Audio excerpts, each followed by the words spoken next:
Good afternoon, everyone. Let me start with some opening remarks. Yahya Sinwar, the leader of Hamas who was killed in an Israeli military operation in Gaza yesterday, was a brutal, vicious terrorist responsible for the death of American citizens, Israelis, and civilians from more than 30 countries across the world. His decision, and it was very much his decision, to launch the terrorist attacks of October 7th, unleashed a year of tragedy in the Middle East. 1,200 people murdered on October 7th. 254 hostages kidnapped and hauled into Gaza, including children, infants, elderly, and men and women of all ages. More than 40,000 people dead in Gaza, many of them civilians. That is the blood-soaked legacy that Yahya Sinwar leaves behind. He didn't just launch this conflict, but for the past year has refused the efforts of the United States and our partners to end it, refused to return home the hostages who have been separated from their families for more than a year, refused to agree to a ceasefire proposal endorsed by the United Nations Security Council and countries around the world, and who in recent weeks refused to even negotiate at all on a ceasefire and an end to the war. There are 101 hostages who remain in Gaza, including 7 Americans. And of course, there are 2 million Palestinians who continue to suffer the consequences of Sinwar's decision to endanger their lives. The path that Sinwar wanted for the region, death, destruction, instability, chaos, is a path that we know the people of the region reject. The horrors of the past year cannot be the future, and they do not need to be the future. It is time to chart a different path. So over the days ahead, the United States will redouble our efforts to return the hostages home, to bring an end to this war, to alleviate the suffering of the Palestinian people, and to allow the people of Gaza to begin to rebuild their lives. With that, Matt. Okay. I'll start with this, obviously, but please don't close the briefing without allowing me or someone else to ask about the other very big story of the day, which is, of course, the new UN partition proposal for Western Sahara. Okay. So when you say that over the course of the day, over the days ahead, the U.S. will redouble your efforts, how exactly is that going to happen? So a few things about that. First of all, as you know, we've been trying to achieve a ceasefire that returns the hostages home, alleviates the suffering of the Palestinian people, and ends the war for many months now. And the chief obstacle to reaching that ceasefire and bringing it into the war has been Sinwar, who has refused to negotiate at all in recent weeks and has said no time and time again. That obstacle has obviously been removed. Can't predict that that means that whoever replaces Hamas will agree to a ceasefire, but it does remove what has been in recent months the chief obstacle to getting one. So we're going to continue to work with our partners to try to find an end to the war. The secretary already today, while on Air Force One with the president flying to Berlin, called the prime minister of Qatar, who has been one of our 2 mediators, other mediators, working to reach an end to the war. He called the foreign minister of Saudi Arabia to talk about the path forward, and he will be having additional contacts in the days ahead. Right, but what exactly does redouble your efforts mean? So it means redoubling our efforts to try and get an agreement that would bring the hostages home. Look, I'm asking you for the logistics. I understand what you want. So I want to know what that actually means, redouble. Does it mean that you're going to be making twice as many calls? So you know the proposal that has been on the table for some time. We're going to be trying to push that proposal forward.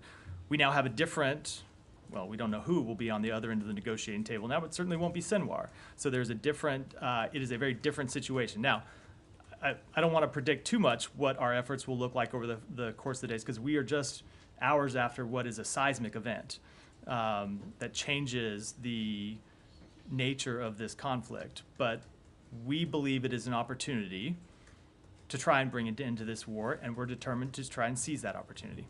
Okay, but so you, but in. So are you going back to a place where you were 2 or 2 months ago? because I just don't, the redoubling suggests that you're we are from a policy perspective and a strategic objectives perspective, what we want to achieve. We are in the same place, and we're going to continue to try to push forward the same proposals we have done with our mediators. So redoubling does not include changes. So here's the difference. Over the past few weeks, there have been no negotiations for an end to the war because Sinwar has refused to negotiate. There's been no path to ending this war because Sinwar has refused to talk about releasing the hostages or coming to a ceasefire. We now see an opportunity with him being removed from the battlefield, being removed from the leadership of Hamas, and we want to seize that opportunity. Okay, thanks. Shelley. Couple of things. Can you confirm that Sinwar died yesterday? He was, so I assume that he died yesterday. So I will leave the Israelis to speak to the exact results, but it was as the result of an operation that they conducted yesterday.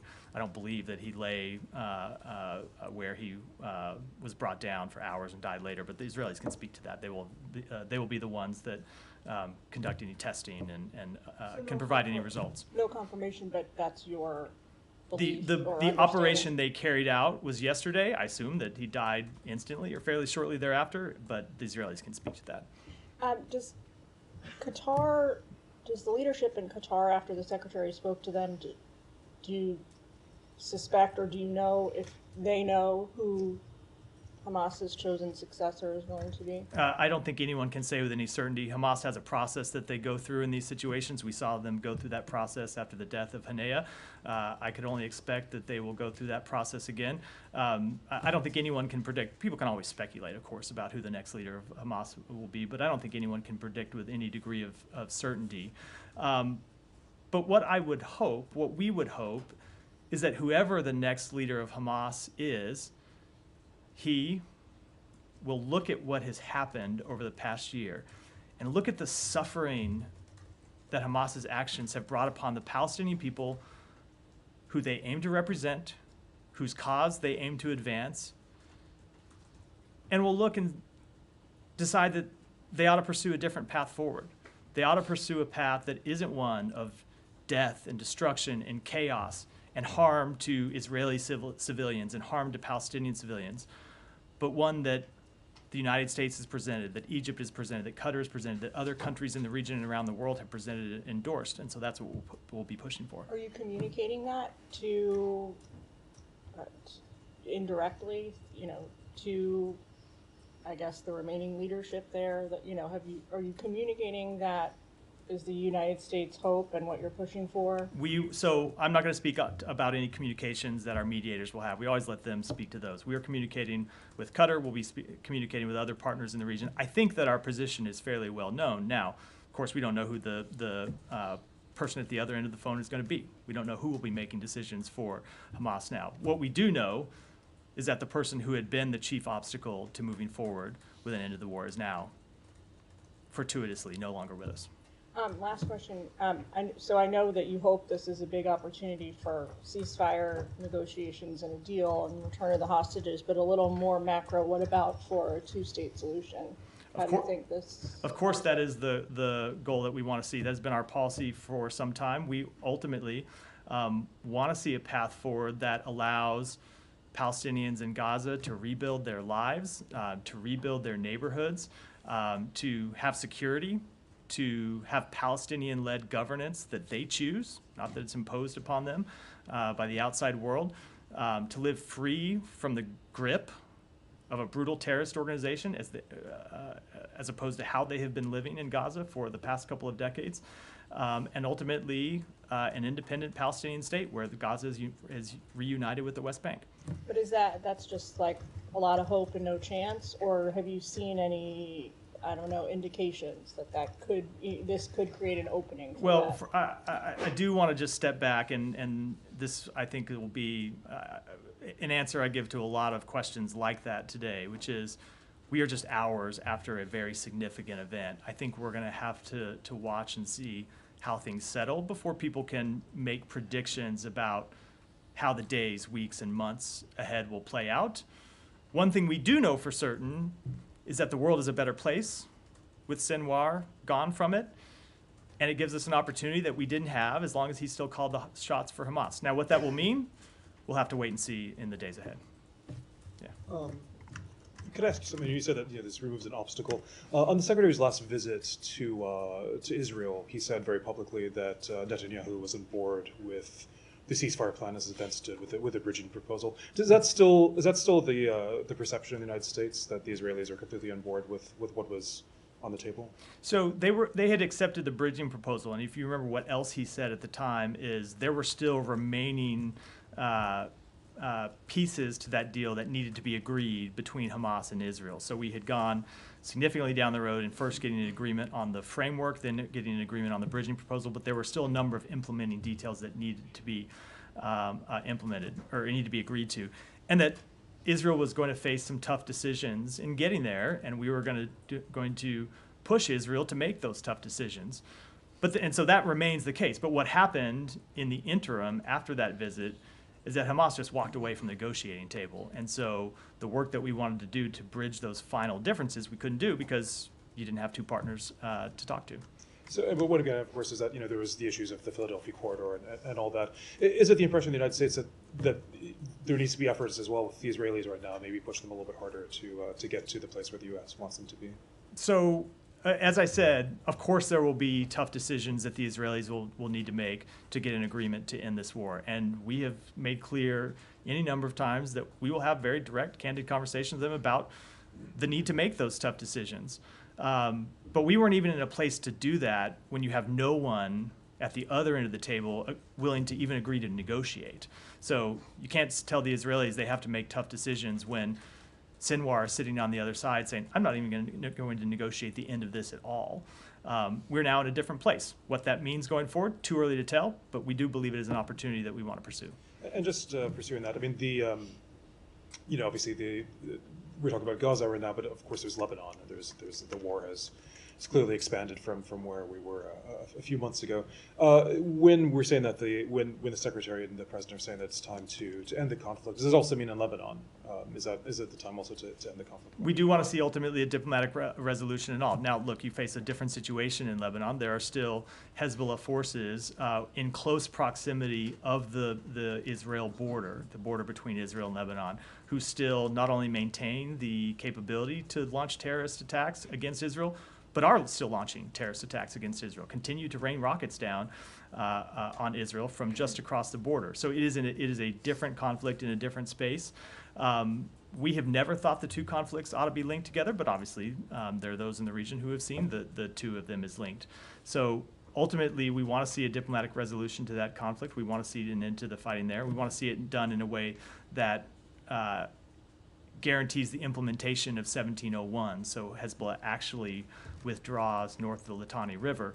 I can't put a timetable on it as it relates to the work that we want to do in Gaza. They're separate tracks, separate organizations, and we'll pursue them separately. And just a final thing, just logistically, you mentioned in recent days, have there already been talks by the Secretary by others? You mentioned that he was on the phone from Air Force One with the Israelis specifically since the news came in. We've had a number of conversations with the Israeli government, both as we were waiting to have this information confirmed. They notified us early this morning that they believed they had killed Sinwar, but they wanted to conduct testing to confirm it. And then we had a number of conversations, as you might imagine, at several different levels to try and confirm that information. And we'll have further conversations in the days ahead. I think as you saw the President say in his statement, he plans to speak to Prime Minister Netanyahu in the near future.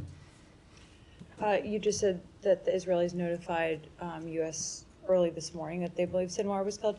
Can you just give us a little bit more detail? Was that notification, did it come through this building, or did it go to the White House or the Pentagon?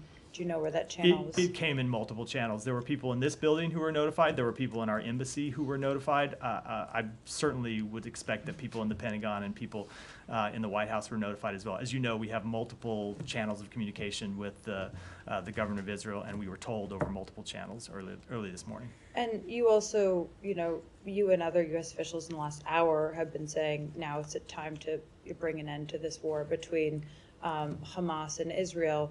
But we've been watching as Israel has been conducting these counterterrorism operations in Gaza because they say Hamas is reconstituting.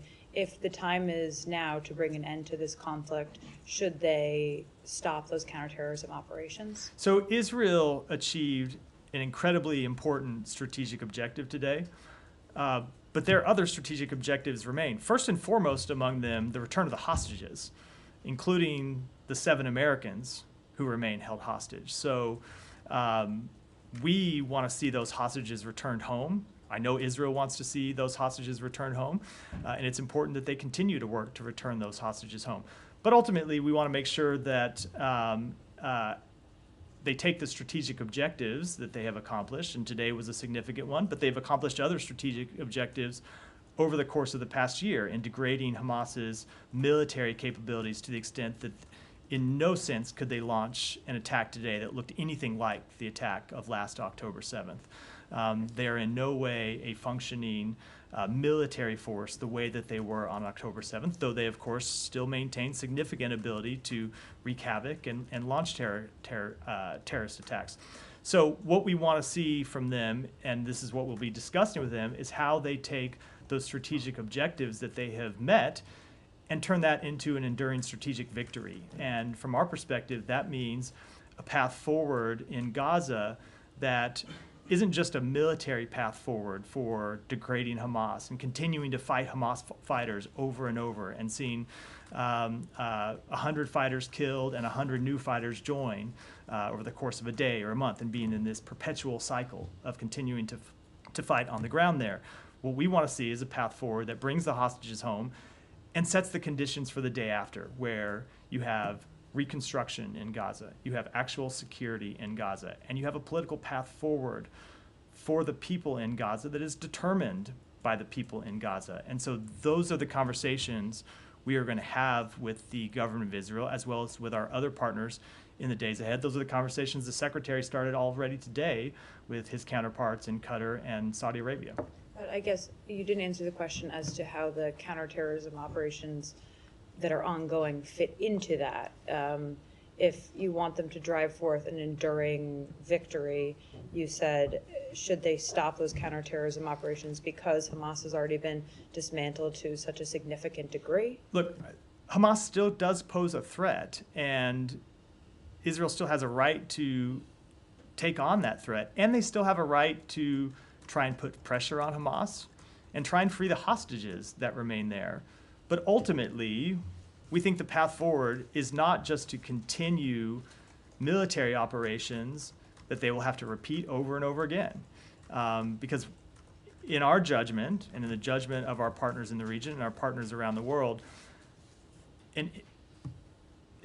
a path forward that doesn't include the reconstruction and security and rebuilding and a political path forward in Gaza is not a path that will actually provide an end to the war. And that's what we want to see ultimately, is an end to the war. Now, I can't tell you that that's something that we'll have agreement on with the Israeli government tomorrow or next week or with partners in the region, but it's something that we're going to continue to pursue. And then do you have an early assessment as to where, given you said you've been in regular contact with Israeli officials over the last few hours, we saw the speech from Prime Minister Netanyahu. Do you have an initial assessment as to where Netanyahu stands on this right now?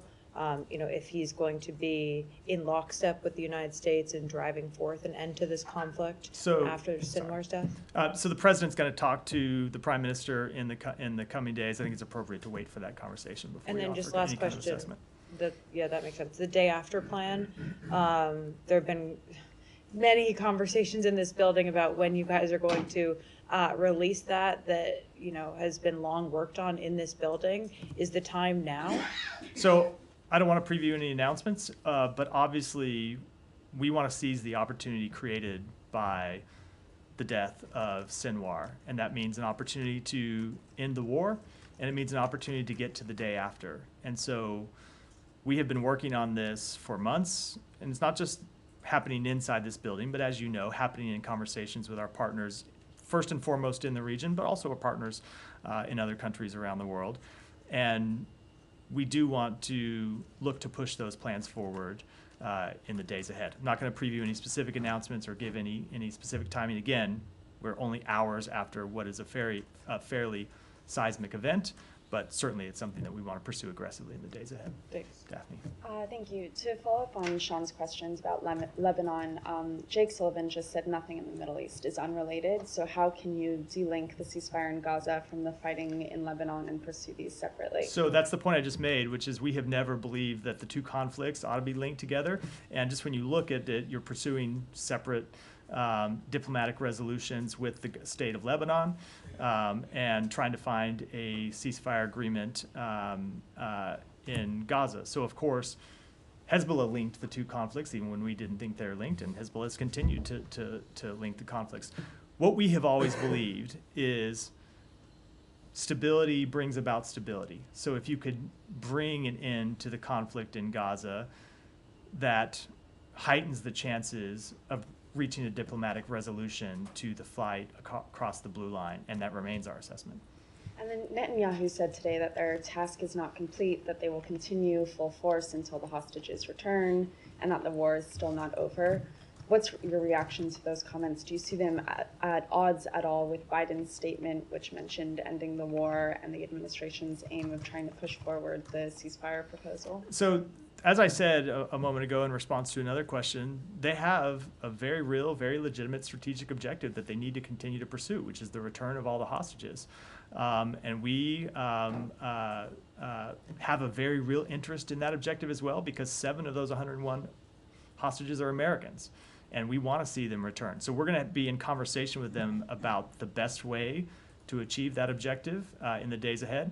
But as you know, we've long been clear that we think reaching a ceasefire that brings those hostages home and sets the conditions for an end of the war is the right path forward. And we've had long-standing conversations with Israel about that, and we hope we have an opportunity now. Is continued fighting a viable path for the return of hostages at all, or is it a ceasefire? So as I just said, long-term, no, we don't believe it is. We don't believe that, it's not just that whether it's a path for the return of hostages. That you could see how you might return some hostages in one-off operations here and there, but no, you're not going to return all the hostages through fighting, nor are you going to achieve a durable, lasting end to the war just by fighting on the battlefield, because you kill one terrorist and see that terrorist replaced by someone else. And so ultimately, you need to find not just, you need to achieve not just military objectives, but also political objectives, and you need to create a pathway forward for the Palestinian people. Are there specific steps that you want to see Israel take in the coming days and weeks toward a ceasefire? Now, we're going to have those conversations privately with them before we talk about it publicly. Again, as I predicted I would say this in response to another question, we are just hours after this event. I think it's appropriate to let the president have a conversation with the prime minister, appropriate for the secretary to have conversations with his counterparts before we prescribe too much of that from this podium. And sorry, last one. On the conversations that you mentioned Blinken has had today, has he specifically discussed post-war Gaza? He has. Yeah. Thank you, Matt. Just going back to your opening remarks and the statement that we heard from the VP Harris and the statement issued by President Biden, Sullivan at the White House as well, all considering killing Sinwar is a renewed opportunity to end the war in Gaza, and as you said, your priority is first to release the hostages, stop the fighting, and allow the Palestinians to rebuild their homes. But maybe there's also the question now arise that something that used to bother you when we asked you before, that this didn't start on October 7, started long ago, and if not solving those roots in the future, October 7 will keep happening again. And my question is, yes, you helped Israel to with weapons and weapon shipments and also political cover to achieve the military objective of eliminating the threats in Gaza and now the ongoing operation in southern Lebanon. But what are you going to do after the war to push Israel more toward the solution that you see fit for this conflict, especially that advising them seems to be enough? So it's not just the United States making clear our views on this question, but it is countries in the region and countries around the world who have made clear their views on this question. And in some cases, it's not just their views, it's their policies. So you'll recall that on a trip the secretary made earlier this year, he went to Israel and made clear that what he had heard from countries in the region is that they were ready for a new path forward with Israel as well. There are countries in the region that were ready to put aside decades-long disputes and normalize relations with Israel, and present a new alliance of countries inside the region that would isolate Iran.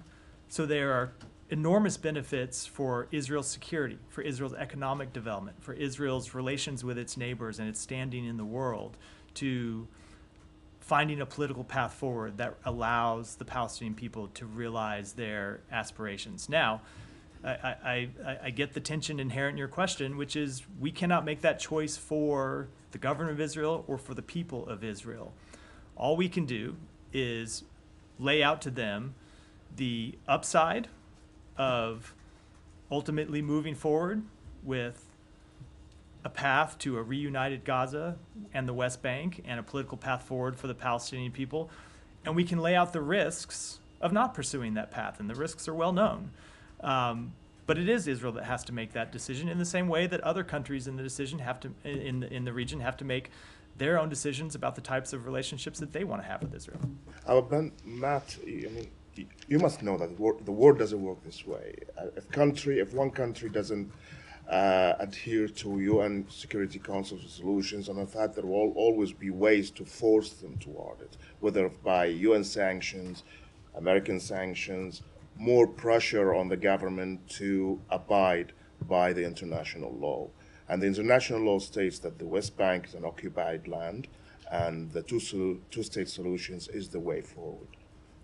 But I'm asking you, I know that other countries in the international community agrees with you, but you are blocking the international agencies like the UN and others from taking any action toward Israel to force it into making this decision. And at the same time, you as the most powerful Israel ally will not take these steps as well. You are just getting, what are you doing? As I heard several times here in this briefing, you advise them, and whatever they want to do, they're going to do. Because we believe that ultimately this is a pathway forward that needs to be negotiated among the parties, not imposed upon them. And that has been the longstanding position of the United States. It will continue to be our position. But without making any predictions of what will happen in the future, the two paths that I just laid out are very stark, and they're very different paths for the state of Israel, and they're very different paths for the region. And so we and other countries in the region will continue to make clear to Israel the risks of continued instability and the real rewards of a path forward for the Palestinian people, and they will have to make their decisions just as other countries do. Thank you. Yeah, Livia. Does the U.S. believe right now that the hostages who are still in Gaza are at greater risk and greater danger? What's the message to families who are seriously concerned about their safety at what may be a critical period? Look, I don't have any assessment to make on that, make from here. Obviously, again, we're just in the early hours after. I would make clear to anyone who is considering harming any hostage, American or otherwise, that they will be held accountable. They should be held accountable in the same way that Yahya Sinwar was held accountable for murdering civilians and taking them hostages. As it pertains to any communication to the families of hostages and to their loved ones, we will give those communications privately. As you know, we have been in close touch with the families of the 7 Americans who continue to be held, and will continue to be in close touch with them about the status and the well-being of their loved ones. Okay, and so apart from reinvigorating ceasefire and hostage talks, there are no specific steps being taken right now vis-a-vis American or other hostages? The specific step that is being undertaken, which I don't mean to sound like you're downplaying in the premise of the question, that's the step that we need to take to try and get them home. It's, in our judgment, the most fruitful path to bringing them home is to get an agreement that gets them out. As I said, it's long been our position that just the way the situation on the ground, works is you are not going to return all those hostages home through military action. You may see operations here and there that can return some hostages, but that ultimately to bring all of them home safely, you need to reach an agreement that helps bring about an end to the war. Obviously, today's development comes against the backdrop of what had been heightened tensions and expected Israeli retaliatory strike on Iran for its earlier ballistic missile attack on October 1st. What is the U.S.'s understanding as to whether that may go forward? I'm not going to read those conversations out publicly, as I have, I think, scrupulously declined to do over the past few weeks. Okay. Iranian media is referring to Sinwar's death as a martyrdom, saying he was killed while battling Israeli forces on the battlefield. What is the risk? How significant is the risk that his death, rather than subduing militant groups in the region, emboldens them at this point? I am sure that Hamas and other terrorist groups will try to present Sinwar as some kind of hero for the Palestinian cause. But I think it's important that everyone remember the actual facts, which is that Sinwar was a brutal terrorist that didn't just terrorize the Israeli people, but that ruled Gaza with an iron fist before October 7th, that brutalized Palestinians in Gaza, that tortured Palestinians in Gaza, and then unleashed a conflict that has been responsible for the death of more than 40,000 Palestinians. So I would hope that anyone that's considering thinking of him in any favorable light at all will look on the actual consequences of his life and the decisions that he made that wreaked such havoc for the Palestinian people. Last one from me. The Prime Minister Netanyahu, in his remarks today, paraphrasing, basically said, that Israel had resisted all kinds of pressure. He didn't name the provenance of the pressure, but all kinds of international pressure to stop the war, stop the fighting, and not enter Rafah. With today's developments, in hindsight, I know it's early, but does it seem like the U.S.'s calls to not enter Rafah, to try to broker a ceasefire, were preemptive, or at least never going to meet with Israeli approval or acceptance? No, I will say that we always made clear that we supported Israel conducting counterterrorism operations to target the leaders of Hamas and to target Hamas militants. And not only did we make clear we supported it, but we provided active intelligence support for those operations. And I think I'll leave it at that. Tom. The ceasefire hostage release deal that has been on the table, and I think was last discussed in person with the Israelis by the Secretary, was the last trip we were on, the 9th trip, I think, out of 10. And that's, I'm assuming, although there hasn't been any meaningful discussion, but it's still on the table, that. Correct. And so I'm trying to understand from the Israeli perspective, given the death of Sinwar, if you couldn't get that past Benjamin Netanyahu, and I think during that time it was when a senior official said that Mr. Netanyahu was making maximalist statements and it wasn't conducive to getting the ceasefire deal done. I'm just trying to understand why now there's any more reason than there was then for him to accept such a deal. Because he's not the only party to this arrangement, and the other party to this arrangement is the one who had refused to negotiate at all. We did have important decisions we were going to need the Prime Minister and the Governor of Israel to make, but we had seen them make concessions already, and it was our assessment we could get to a deal. And then in the middle of that, Sinwar walked away from the table. So without making any predictions and about what will happen, and I'll just refer you to what I said at the beginning of this briefing, which is, without a doubt, there are tough decisions for Israel to make to get to an ultimate agreement. Without a doubt. We're the first to say that, and we are the people engaging with them to try and convince them to make those tough decisions. But you had on the other side a roadblock, an absolute stonewalled no, and that person is removed. That, we think, presents an opportunity. Absolutely. But at that point, the deal that is on the table was still not strong enough. There wasn't enough incentive for Mr. Netanyahu to accept it either. And what's happened now is he's put himself in a far stronger position because what's happened on the ground. So what that leaves out is that we were negotiating with him and we were negotiating with Hamas over how to get to yes. And we believed that we could get to an agreement. And then Sinwar ended the negotiations while we were in the process of trying to get there. That's what that is the difference in what was happening in the way that you presented in the question. Okay, it's just I think, and this is to develop Olivia's point, is that, from Mr. Netanyahu's perspective now, you have a situation where, and he said in the speech there, he's saying he's calling for surrender, he's calling for Hamas people who have holding hostages to come out, lay down their arms, release hostages.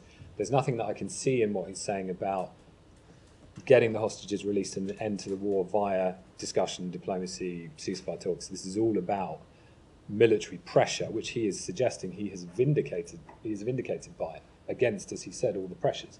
And I assume he means subtly American pressure, particularly with Rafah. So he is, as far as I can see, he's saying a military solution to this is vindicated.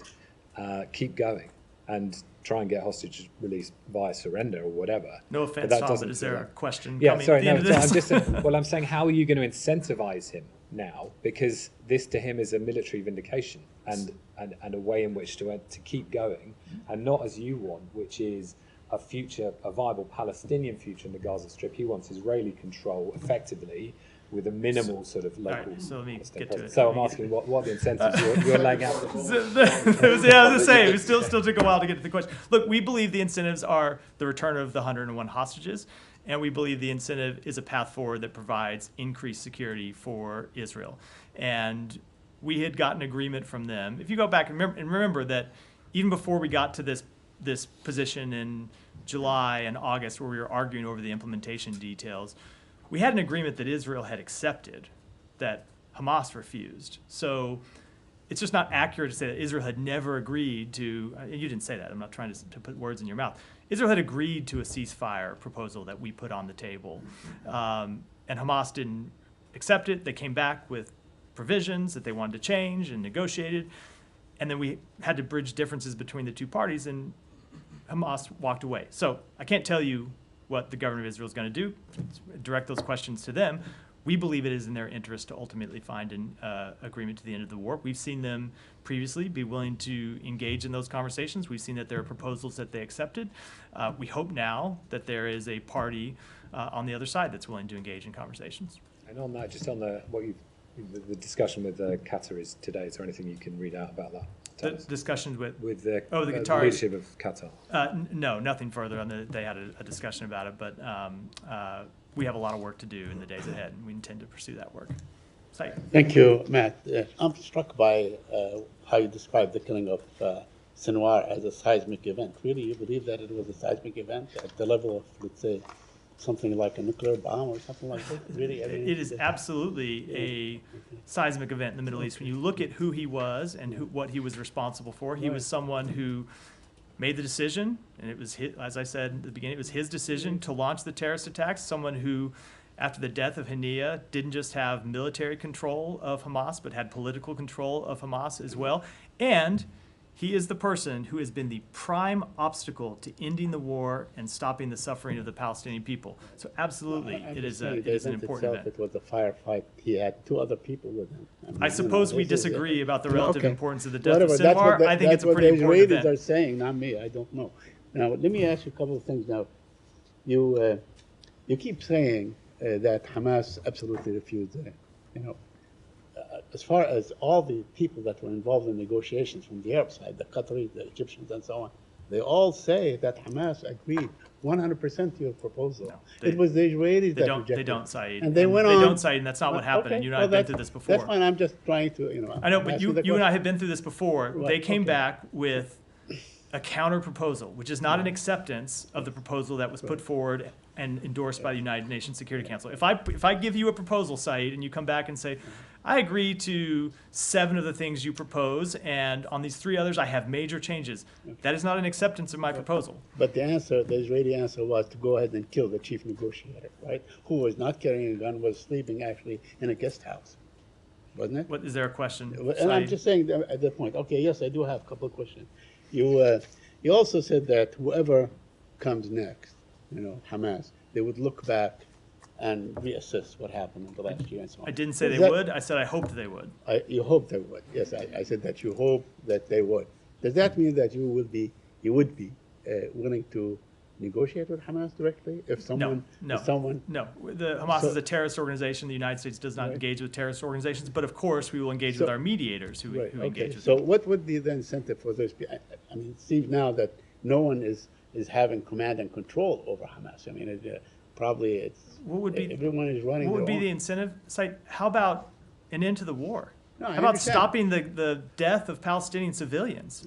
How, Well, maybe- what more incentive should a leader of Hamas need than that? Right, okay, but I'm saying that if someone like Sinwar, who exerted a great deal of power and control and so on, was unable to basically, negotiate or do something like this, or make sure that he could deliver Hamas, what makes you think that So others can? I don't think you should make excuses for Sinwar. He No, was no, not I'm unable not to making- I'm negotiate. taking- He was unwilling to negotiate. I'm Let's be taking clear your about words. it. You're saying he that had he every was- ability to negotiate an end to this war, and he refused to. I'm It's saying a now, big difference. now that he's gone, probably there is no structure. I don't know. I mean, so we don't know who is in control. Maybe like, maybe the hostages are in more peril. Let me ask you another question on, yeah. Let me, okay. All right, let me ask you a question on. I didn't think that was a question, so I wasn't responding Let to me it. ask you a question on a proposal that is being, suggested that Secretary Blinken is going to consider proposing right after the elections about, that the Israelis and the Emiratis and so on are coming up with some sort of the day after. Can you share with us? Is there something to that report or to this suggestion, or would we hear something? From the So I Secretary? spoke to this yesterday. We have been in discussions with Right. our Emirati partners, with Right. Israeli partners, with other countries in the region as well. That's been the subject of a number of trips that the Secretary has conducted and has been the subject of ongoing diplomatic conversations. And I'm not going to predict from here when we might put forward some type of proposal, but we are very much seized with agreeing with our partners in the region on a proposal to provide actual security and governance and a political path forward for the Palestinian people. It seems that the Israelis they want to see, a diminished role for the PA and Mahmoud Abbas and the PLO, apparently. Would you agree? to something So like this? we have always made clear that one of the principles to which we adhere is unified West Bank and Gaza under the Palestinian Authority control, where the people of the West Bank and Gaza can choose their leadership, not anyone else. Yeah, Michelle. Can we move to Lebanon, Yeah. if you don't mind? First, how can the United States help the Lebanese people to move the political process forward when the U.S. close friend, Speaker of the House, Berri, and Hezbollah, his partner, have been blocking the election of a new president? Is the U.S. ready to put pressure on Speaker Berri to convene the parliament and elect a new president? So it's not a question of the United States putting pressure on the Lebanese political decision makers. Those are decisions that they have to make for themselves. But we are engaged with multiple members of the Lebanese government, and we are engaged with our partners in the region, who we also know have been engaged with the leaders of the Lebanese government. And we have all had a singular message, which is it is time for the parliament to move forward with electing a president, finally. Now, what else we can do? We can work to strengthen Lebanese institutions, primarily the Lebanese armed forces, which we see as a bulwark for security and stability inside Lebanon, and we have supported with direct financial assistance over the past couple of decades, and we will continue to support because we think the role that they can play in providing stability, and as one of the most respected institutions in the country, is an incredibly important one, and it has to be maintained. Did you ask Speaker Berri to convene the parliament to elect a new president? We made very clear to the Speaker and to the Prime Minister that we think it is important that the Parliament elect a new president in the days and weeks ahead. Specific steps I'm not going to get into. On Israel incursion, did you get any sense from Israel for how long will this military operation last in the south? I think I should let them speak to their timetables. It's not something I should do from here. And will the U.S. attend the ministerial meeting on Lebanon in Paris? I expect that we will be represented there. I don't have any announcements to make about Should who. we expect any financial aid or political announcement? So the conference is still a week away. I think stay tuned until next week to look for any kind of announcements coming out of it. Thank you. Yeah. Thank you. Can you talk a little bit about how much the U.S. are involved with Israel in his killing? This was an Israeli operation exclusively. What about intelligence? So we have provided them intelligence since the beginning of this conflict to help them locate and fight and bring to justice the leaders of Hamas. And I do think that that intelligence has been successful in increasing the pressure on those leaders. But when it comes to this specific operation, this was an Israeli operation, and I'll let them speak to the details of it. Alex. Thank you. Based on everything you have said so far on this subject, is it your assessment that today we are one day closer to the end of the conflict or one day away from the end? So I just don't want to make any predictions other than to say that a major obstacle to the end of the conflict has been removed. And we think that provides an opportunity, but I'm not going to make any predictions about what's going to come in the days ahead. Different conflict. Sanctions were announced today on Chinese drone companies. The language that you guys have used suggests that China has been apparently producing and sending weapons to Russia to use in Ukraine. This is the first time as departure from its promises to the U.S. Is that fair assessment? So we have seen for some time Chinese companies providing components to Russian companies that Russian companies then use to turn into machinery, weapons, other components that Russia could use in its war. This was the first, and we have imposed sanctions on a number of those companies. This was the first time we actually saw a Chinese company manufacturing a weapon itself that then was used on the battlefield by Russia, was sent to Russia and then used on the battlefield. And that's why we imposed the sanctions that we did today. And that is why we continue to work with our allies and partners around the world to make clear to China that this practice is unacceptable and they need to take steps to counter it. Thank you. And on Tuesday, you expressed your concerns about reports on North Korea supplying troops for Russia to use in Ukraine. 2 days passed. The secretary had a phone call with his counterpart in Ukraine, and the president spoke with President Zelensky. Do you have any new intelligence? They do have. Did they hand it to you? Any details? Anything you have learned? I don't have anything further I can offer today. I mean, China, North Korea, now Iran. If you ask average Ukrainians, they're going to tell you, how do you expect us to fight against all these powers all alone? Because they have on their side the United States of America, a number of countries in Europe, a number of countries around the world. Remember, we have marshaled a coalition of 50 countries, more than 50 countries, who support Ukraine's territorial integrity and sovereignty and have continued to provide support in a number of ways: military support, economic support, diplomatic support over the past 2 years, and will continue to provide support. I guess my question is, does all this new facts change the calculus on your end in terms of? No. Thank you, Mark. Sorry to interrupt. No, I was moving on. Okay, thank you. When you speak about ending the war, does that include full Israeli withdrawal from Gaza? You have repeatedly said that you oppose the reoccupation of Gaza. Does that position still stand? Of course, of course. And Israeli opposition leader and former War Cabinet Minister Benny Gantz just said on Twitter that the IDF will continue to operate in Gaza for years to come. Would that be acceptable for you? So I'm not going to respond to a statement that I have not seen. I think it sounds like that came out while I was at the podium. I haven't seen its full context, but I will just say as a matter of fact, we ultimately want to see Israel fully withdrawn from Gaza.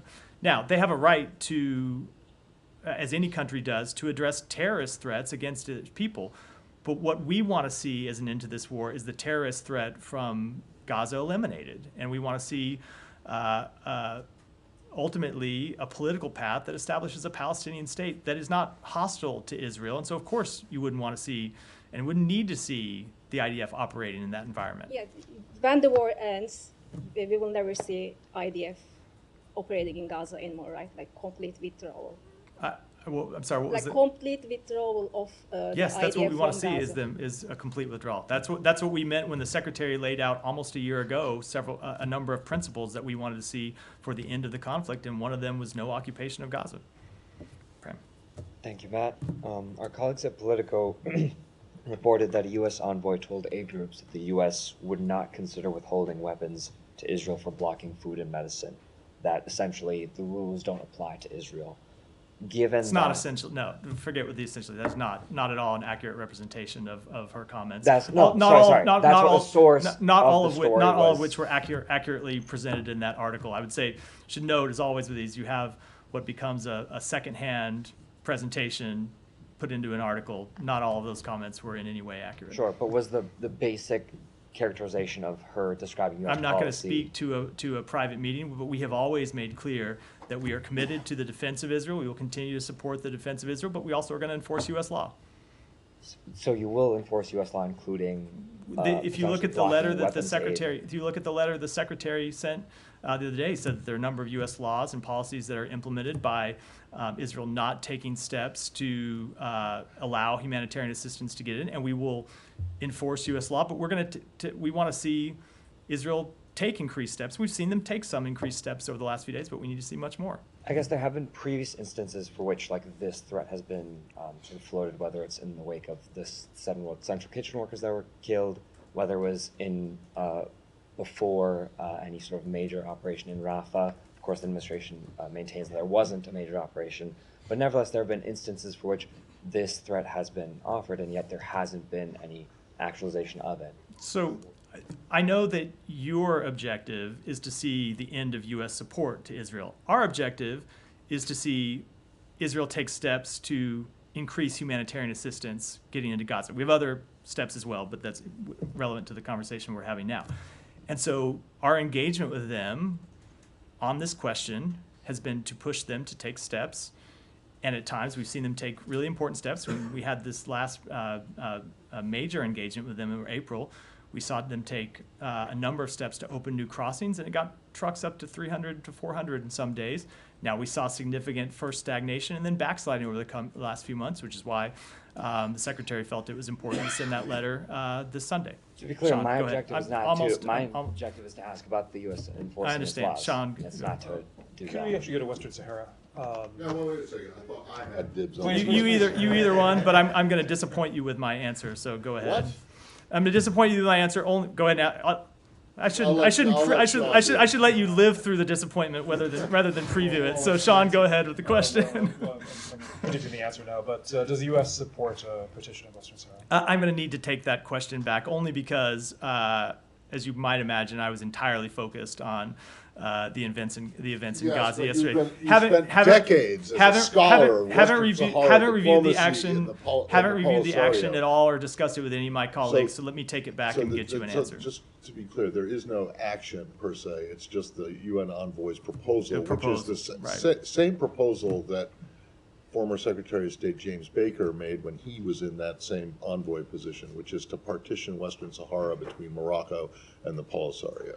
And so the question is, so only because I realize you can't the answer extent now, I so know can about you the take proposal is that the one was made today, and I didn't have any chance to look at it all or talk to my colleagues. I do want to take that question back And and the U.S. get still you an stands answer. by supporting Moroccan sovereignty over Western Sahara. There has the been previous no administration. change in our policy. Can I just ask you a separate question, slightly different? The Taliban, you might have seen this. They issued rules today, this week, about banning publication of living beings, images of living beings. So I guess they wouldn't be watching this briefing. But do you have any reaction on I'm going to have to plead ignorance on this one, too. I'm not aware. I'll take the question back and get you an answer. Go ahead, Daphne, and then we'll wrap for the day. Thank you. Venezuela's interior minister said today that 3 more Americans have been detained for alleged terrorist activities. Do you have any reaction to this, and do you know when they were arrested? So we've seen the reports. We're monitoring them and gathering more information. Obviously, the safety and security of American citizens anywhere around the world is our first priority, and we're going to gather more information about this in the hours ahead. And with that, wrap for today. Thanks, everyone. Thank you.